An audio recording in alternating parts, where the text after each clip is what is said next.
Picture this. Two people with the same exact skills walk into the room. One owns it, the other shrinks in the corner. The only difference, the stories they tell themselves.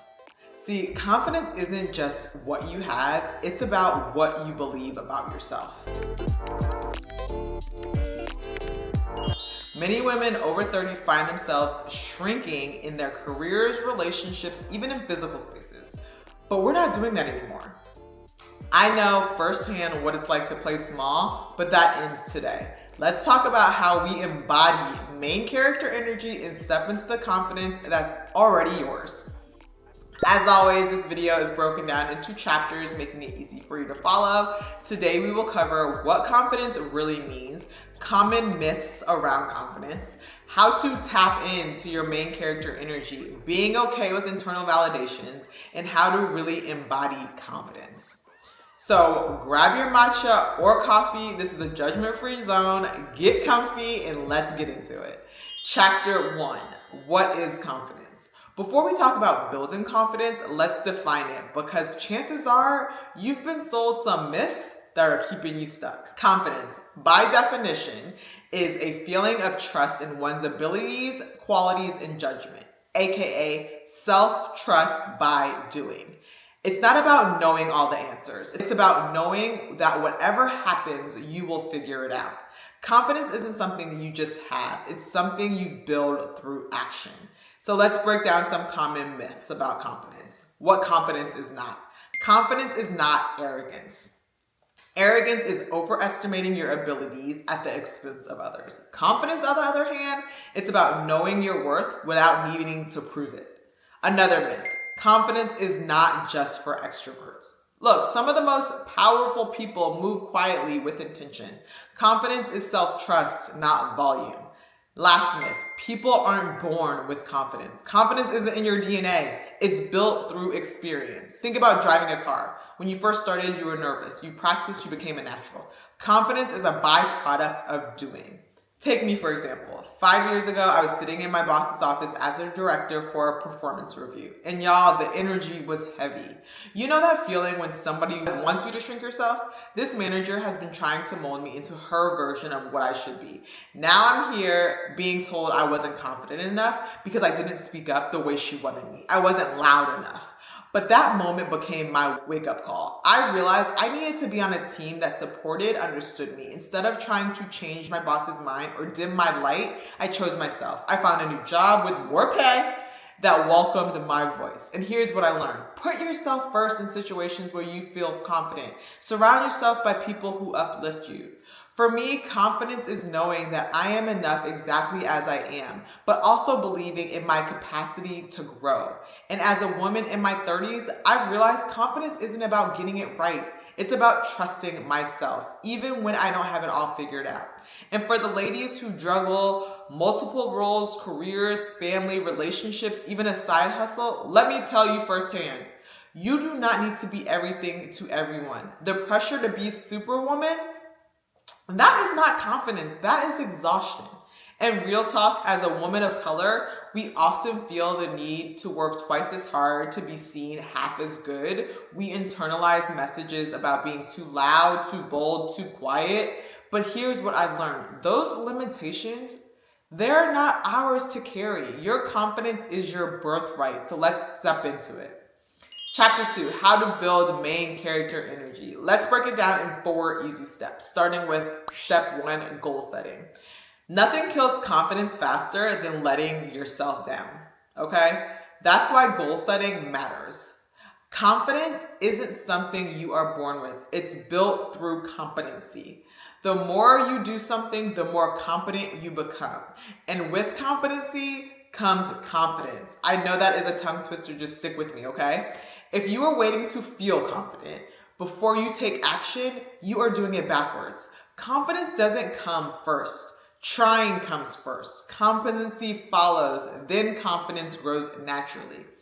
And we really need to talk about reframing failure because we've been so conditioned to think failure means we are not good enough, but real failure isn't missing the goal. It's not trying at all. So every time you try, you're learning to grow. And the better you get, the more confident you feel. Step 2, take risks. We need to get comfortable with the discomfort. Confidence isn't about waiting for the perfect moment. Truth is, you are never going to feel 100% ready. And if you keep waiting, a year from now, you're going to be in the same exact place you are today. Confidence isn't about knowing exactly what you're doing. It's about trusting yourself to figure it out. Now let's talk about something that people hate to talk about, the fear of embarrassment. Most people aren't watching you as closely as you think. And even if they are, so what? Their opinions won't change your growth. Embarrassment is a choice. And today we are choosing not to let that hold us back. Step 3, stepping into your future self. Now let me address something that you have probably heard before. Fake it till you make it. And here's the thing. You're not faking anything. You're stepping into a version of yourself that exists. You're just catching up to her. You are trying to hug her. Think about it. If the most confident version of yourself walked into a meeting today, how would she show up? Would she shrink herself or would she take up space? Would she second guess her words or would she own her voice? This isn't about pretending. It's about aligning your actions with the person you are becoming. You can touch her. She's accessible. Now let me be clear. This is not about buying designer handbags or trying to look the part. Real confidence isn't about a price tag. It's about how you carry yourself. It's about making the right choice right now, to stop waiting for confidence to find you and start embodying it instead. Because if you keep telling yourself one day I will be confident, guess what? It will never happen. That day will never come unless you decide it comes. Confidence doesn't come from waiting, it comes by doing. Step 4, the confidence toolkit. Let's get practical because confidence wavers. Everybody needs a toolkit, okay? Here are 3 tools that I use daily, especially with my confidence wavers. Number 1, a power pause. Before any important moment, take a deep breath. 60 seconds. Remind yourself of the time of you absolutely crushed it. Let that energy move through you. Number 2, reframe the game. When a negative voice starts to play, reframe the game. I'm not ready becomes I am learning as I grow. What if I fail becomes what if I succeed? The confidence mirror. Every morning, look yourself in the mirror and say one thing that you are proud of. It sounds cheesy, I know, but it works. Start small. I am proud that I showed up today. Chapter 3, let's talk about internal validation over external validation. I talk about this often because we often seek external validation. So if your confidence depends on people clapping for you, it will always be fragile.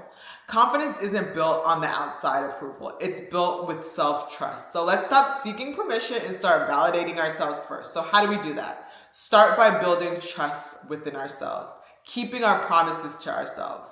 Because honestly, if a friend canceled plans or started breaking their words, would you trust them? Probably not. But so many of us do this to ourselves daily.